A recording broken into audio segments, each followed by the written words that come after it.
and the Haddoni carpet anemones like this one. So we have two purple carpet anemones. How do we tell them apart? Okay, first of all, this is Gigantea, and if you look at the tentacles, you could see how they're relatively long. They come to a tapered end. There's kind of the thin tapered end to the tentacles, as you could see on the edge of that. Versus the Haddoni, which is a much shorter tentacle, and it kind of comes almost to like a bulb type pattern at the end, as you could see there. Okay, overall, and this one now I've been kind of messing with a little bit, so it's kind of closed a little bit on me, but overall appearance is that the Giganteas tend to have this kind of shaggy overall appearance and lots of folds, so they don't typically lay totally flat. And again, this one I've been kind of messing with here as I'm looking at them. And here's another carpet right here. They tend to lay, here's some more Haddoni carpets. They tend to lay more flat, and they don't have a lot of folds when they're laying in there. Also, typically the Haddonis tend to like more of a sandy base, sort of sand rock interface base, whereas the Giganteas tend to prefer a more sandy base.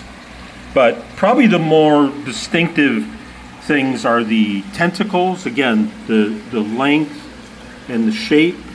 That's the Gigantea with the long, tapered, thinner tentacles, and the Haddoni with the short, almost bulb-like tentacles.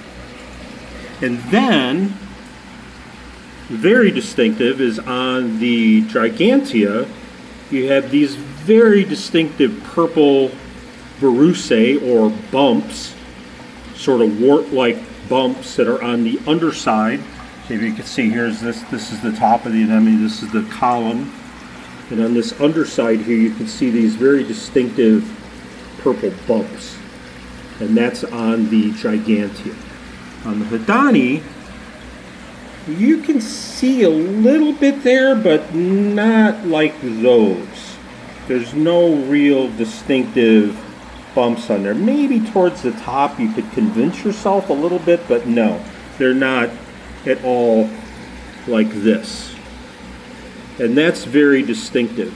There are some other characteristics, but I think with these, it's pretty distinctive between the tentacle size and shape, the verrucae or the purple bumps on the Gigantea, the overall kind of a shaggy appearance with lots of folds, and then the Haddoni with the shorter, plumper tentacles, no distinctive verrucae or bumps on the underside, and generally a flatter appearance to them.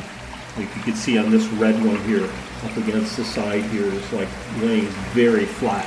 And even these have a little bit of folds to them, but generally are flatter. So, those are the main differences between the Gigantea and the Haddoni anemones. I hope that helps. Take care.